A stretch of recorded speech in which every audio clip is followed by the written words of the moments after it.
സണ്ണി ജോസഫ് എന്ന് പറയുന്ന കോൺഗ്രസ് നേതാവ് നോക്കൂ, കെ സുധാകരനൊപ്പം സമകാലികനായ ഒരു നേതാവാണ്. അയാളെക്കാൾ ജൂനിയർ ആണെങ്കിൽ കൂടും, കെ സുധാകരനേക്കാൾ ജൂനിയർ ആണെങ്കിൽ കൂടി സമകാലികനായ ഒരു നേതാവാണ്. ചെന്നിത്തലയ്ക്ക് ശേഷം, കെ സുധാകരന് ശേഷം വി ഡി സതീശൻ എന്ന് പറയുന്ന അടുത്ത തലമുറയിലേക്കല്ലാതെ അതിനിടയിലുള്ള നേതാക്കളിൽ ആരാണ് ബാക്കിയുള്ളത് എന്ന് ചോദിച്ചാൽ അതിൽ സണ്ണി ജോസഫ് പോലെ വളരെ ചുരുക്കം നേതാക്കൾ മാത്രമേ ബാക്കിയുള്ളൂ എന്ന് നമ്മൾ മനസ്സിലാക്കണം.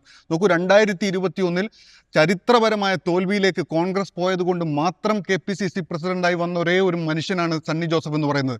അന്ന് സണ്ണി ജോസഫ് KPCC പ്രസിഡന്റായി വന്ന സമയത്ത് ഏറ്റവും ശക്തമായി ഉയർന്ന വിമർശനം എന്ന് പറയുന്നത് പേരാവൂരിൻ്റെ KPCC പ്രസിഡന്റാണ് സണ്ണി ജോസഫ് എന്നതായിരുന്നു.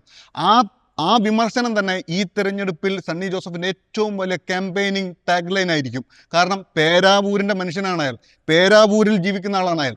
എന്ന് അവധി ലഭിക്കുന്നോ അന്ന് പേരാവൂരിൽ പോകുന്ന മനുഷ്യനാണ് സണ്ണി ജോസഫ് എന്ന് പറയുന്നത്. സണ്ണി ജോസഫ് എന്ന് പറയുന്നത് പേരാവൂരിലെ സാധാരണക്കാരായ മുഴുവൻ മനുഷ്യരുമായും അടുത്ത ബന്ധമുള്ള ആളാണ്. അവിടെ ഈ പറഞ്ഞ പോലെ സാമുദായിക സമവാക്യം നോക്കുകയാണെങ്കിൽ പള്ളിയുമായി അടുത്ത് നിൽക്കുന്ന മനുഷ്യനാണ്. അവിടുത്തെ എല്ലാ മനുഷ്യരുമായി അത്രയും അടുത്ത് നിൽക്കുന്ന സണ്ണി ജോസഫിനെ പോലെ ഒരു നേതാവ്, ലൗഡ് അല്ലാത്തൊരു നേതാവ്. നോക്കൂ, കെ സുധാകരനെ പോലെ ലൗഡായ ഒരു നേതാവിന് മാത്രം എക്സൽ ചെയ്യാൻ പറ്റുന്ന ഒരു രാഷ്ട്രീയ ഭൂമികയാണ് കണ്ണൂർ എന്ന് പറയുന്നത്. അത്രയും ലൗഡല്ലാത്ത ഒരു നേതാവ് വളരെ പതിയെ, വളരെ സ്റ്റഡിയായി നിന്ന് പരിശ്രമിച്ചു വന്ന് KPCC അധ്യക്ഷനാവുകയാണ്. ഇയാളൊക്കെയാണോ KPCC അധ്യക്ഷനാക്കുന്നത് എന്ന് എത്ര മനുഷ്യർ ചോദിച്ചിട്ടുണ്ട് ഈ പൊളിറ്റിക്കൽ പോസ്റ്റിങ്ങിൻ്റെ സമയത്ത്. അങ്ങനെ വന്നൊരു നേതാവ്. നോക്കൂ, കണ്ണൂരിൽ 11 മണ്ഡലങ്ങളിൽ 2 മാത്രമേ കോൺഗ്രസിന് നിലനിൽക്കാൻ സാധിക്കുന്നുള്ളൂ.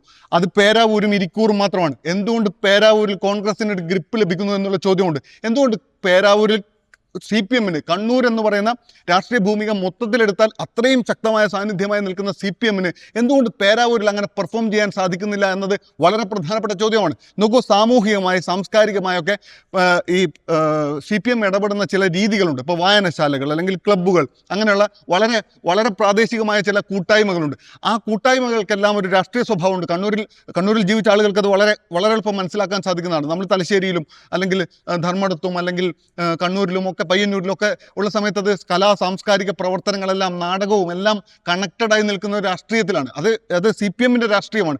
അങ്ങനെ വായനശാലകൾക്കോ അല്ലെങ്കിൽ ഇത്തരത്തിലുള്ള സാംസ്കാരിക പ്രവർത്തനങ്ങൾക്കോ സമാന്തരമായ ഇത്തരം പ്രവർത്തനങ്ങൾക്കോ കടന്നു കയറി ചെല്ലാൻ പറ്റുന്ന ഒരു ടെറിട്ടറി അല്ലാതെ എന്നുള്ളത് ഒരു വളരെ പ്രധാനപ്പെട്ട കാര്യമാണ്.